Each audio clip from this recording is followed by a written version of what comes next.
half filled with travelling notes on Georgia. Of these, the greater part has been lost, fortunately for you, but the portmanteau itself and the rest of its contents have remained intact, fortunately for me. As I entered the Koishaur Valley, the sun was disappearing behind the snow-clad ridge of the mountains. In order to accomplish the ascent of Mount Koishaur by nightfall, my driver, an Ossete, urged on the horses indefatigably, singing zealously the while at the top of his voice. What a glorious place that valley is! On every hand are inaccessible mountains, steep yellow slopes, scored by water channels and reddish rocks draped with green ivy, and crowned with clusters of plane trees. Yonder, at an immense height, is the golden fringe of the snow.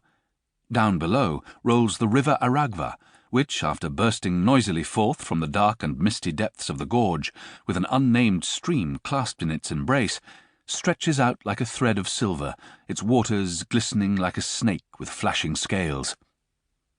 Arrived at the foot of Mount Koishaur, we stopped at an inn. About a score of Georgians and mountaineers were gathered there in a noisy crowd, and close by, a caravan of camels had halted for the night. I was obliged to hire oxen to drag my cart up that accursed mountain, as it was now autumn, and the roads were slippery with ice. Besides, the mountain is about 2 miles in length. There was no help for it, so I hired 6 oxen and a few Ossetes. One of the latter shouldered my portmanteau, and the rest, shouting almost with one voice, proceeded to help the oxen. Following mine there came another cart, which I was surprised to see 4 oxen pulling with the greatest ease, notwithstanding that it was loaded to the top. Behind it walked the owner, smoking a little silver-mounted Kabardian pipe. He was wearing a shaggy Circassian cap and an officer's overcoat without epaulettes, and he seemed to be about 50 years of age. The swarthiness of his complexion showed that his face had long been acquainted with Transcaucasian suns, and the premature greyness of his moustache was out of keeping with his firm gait and robust appearance. I went up to him and saluted. He silently returned my greeting, and emitted an immense cloud of smoke.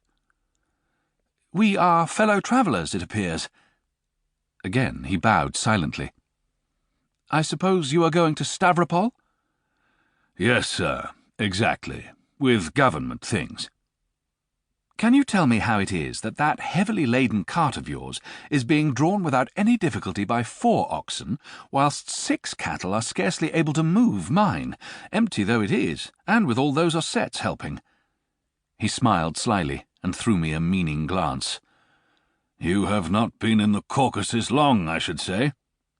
"About a year," I answered. He smiled a second time. "Well?" "Just so, sir," he answered. "They're terrible beasts, these Asiatics. You think that all that shouting means that they're helping the oxen? Why, the devil alone can make out what it is they do shout. The oxen understand, though, and if you were to hitch up as many as 20, they still wouldn't budge so long as the Ossetes shouted in that way of theirs. Awful scoundrels. But what can you make of them? They love extorting money from people who happen to be travelling through here. The rogues have been spoiled. You wait and see. They will get a tip out of you as well as their hire.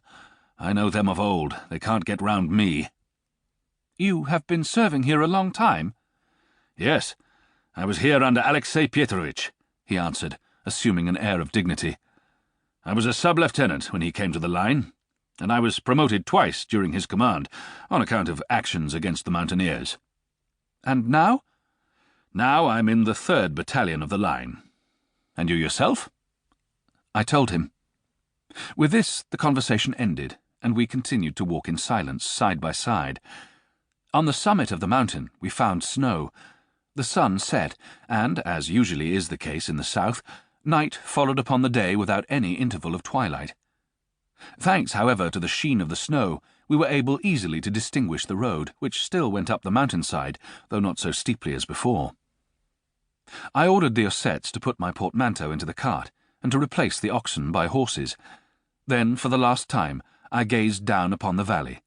But the thick mist, which had gushed in billows from the gorges, veiled it completely, and not a single sound now floated up to our ears from below. The Ossetes surrounded me clamorously and demanded tips, but the staff captain shouted so menacingly at them that they dispersed in a moment. "What a people they are!"